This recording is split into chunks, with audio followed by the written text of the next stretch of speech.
प्यारे विद्यार्थियों, दीपावली की सबसे पहले तो आपको बहुत बहुत हार्दिक शुभकामनाएं, बधाइयाँ। अभी हमने लास्ट लेक्चर में ये देखा था कि ओम के नियम का निगमन, कहने का मतलब अनुगमन वेग के आधार पर ओम के नियम का मान, तो R = ml/a/n/e² इंटू टाउ। तो जहां R क्या है, R जो है वो V और I का अनुपात है R।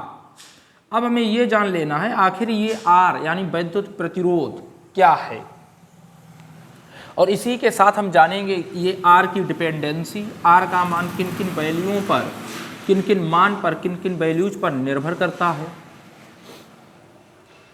तो प्रतिरोध का मतलब होता है, अगर हम प्रतिरोध को समझने की कोशिश करें तो प्रतिरोध का मतलब है अवरोध। जैसे कि ब्रेकर, सड़क के ब्रेकर जो कार या वाहन की चाल को क्या करते हैं, मंद कर देते हैं, धीमा कर देते हैं। अवरोध ही प्रतिरोध है। अवरोध जो होता है नॉर्मली सड़क में, जीवन में भी, इंसान के जीवन में भी अवरोध आते हैं जो उनकी गति को, उनके क्रियाकलाप को कम कर देते हैं। प्रतिरोध किसी चालक तार का होता है। ये भी क्या करता है कि ये चालक तार में बहने वाली धारा को कम कर देता है। कहने का मतलब प्रतिरोध का काम क्या है, किसी चालक में बहने वाली धारा के मार्ग में अवरोध डालना, अवरोध उत्पन्न करना। प्रतिरोध करता क्या है, किसी भी चालक तार में जो धारा होती है उसके मार्ग में अवरोध उत्पन्न कर देता है। तो सबसे पहले अगर हम इसको भाषा के रूप में समझने की कोशिश करें तो भाषा इसकी यही है, किसी चालक द्वारा वैद्युत धारा के मार्ग में लगाया गया अवरोध ही प्रतिरोध है। किसी चालक द्वारा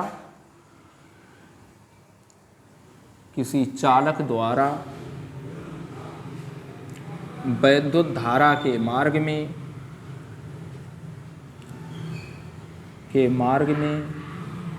लगाया गया अवरोध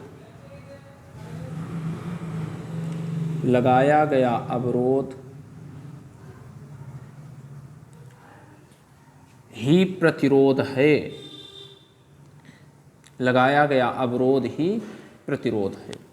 कहने का मतलब चालक तार में अगर आप धारा प्रवाहित करें तो धारा को रोकने का काम जो करता है वो चालक तार का क्या कहलाता है, प्रतिरोध कहलाता है।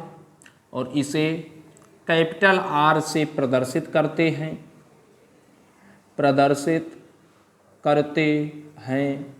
और अब आप लोग समझ गए होंगे कि कैपिटल R का मतलब क्या है, V और I का अनुपात, यानी V/I। तो इसे कैपिटल R से प्रदर्शित करते हैं। और अगर आंकिक मान, संख्यात्मक मान देखने की कोशिश करें तो R का संख्यात्मक मान कितना होता है, विभव और धारा का अनुपात। चालक सिरों पर लगाया गया विभवांतर और उसके कारण उसमें उत्पन्न धारा, इन दोनों का अनुपात कहलाता है चालक का प्रतिरोध R। तो संख्यात्मक मान इसका कितना होगा,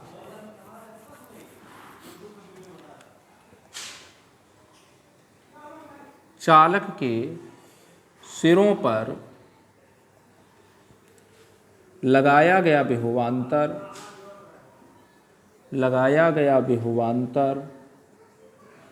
और उसमें प्रवाहित धारा, चालक के सिरों पर लगाया गया विभवांतर V, नाम भी एक साथ दे लेते हैं, और उसमें प्रवाहित धारा I का अनुपात प्रतिरोध R के बराबर होता है। प्रतिरोध R के बराबर होता है। तो R का मान किसके बराबर होता है, विभव और धारा के अनुपात के बराबर होता है, यानी R = V/I। R = V/I।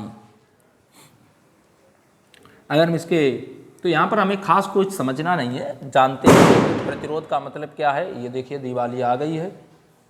किसी चालक द्वारा विद्युत धारा के मार्ग में लगाया गया अवरोध प्रतिरोध है, यानी कि जो धारा को बहने से रोके वो प्रतिरोध है। चालक के सिरों पर अगर विभवांतर B लगाएं और धारा I बहे तो R = आपने पिछले लेक्चर में देखा R = V/I, आपने 10th में भी पढ़ा होगा R = V/I। इसका मात्रक आप समझने की कोशिश कीजिएगा। मात्रक क्या होगा इसका? वोल्ट प्रति एम्पियर, या इसी को ओम से भी प्रदर्शित करते हैं और ओम का सिंबल ग्रीक लेटर होता है ओमेगा। ये जो ओम है, ये जो सिंबल है ओमेगा, सिंबल जान लीजिएगा। ओमेगा क्या है? ये सिंबल है ओमेगा। और ओमेगा किस भाषा का है? ग्रीक अक्षर है ओमेगा। तो R = हो गया आपके पास V/I।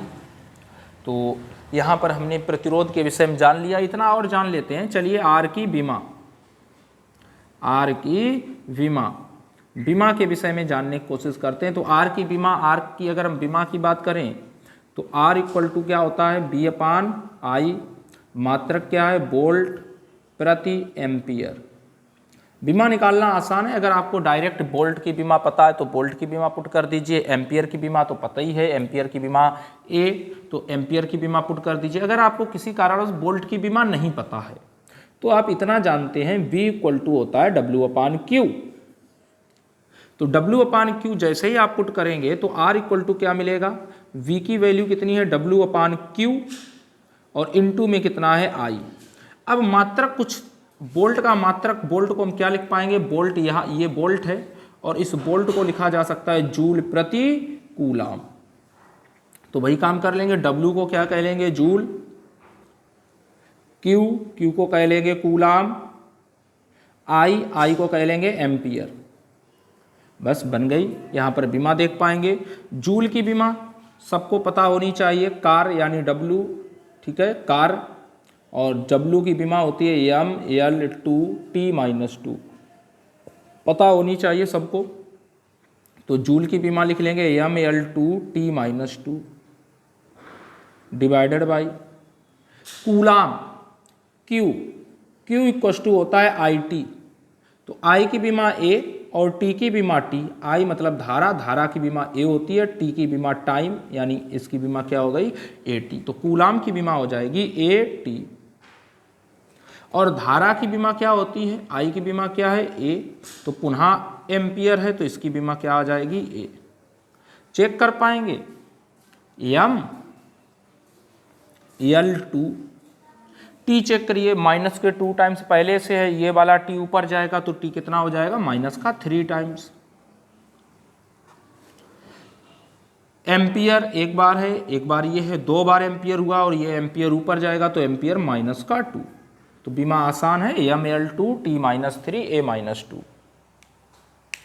तो चालक के प्रतिरोध के विषय में जान लिया, खास कुछ है नहीं।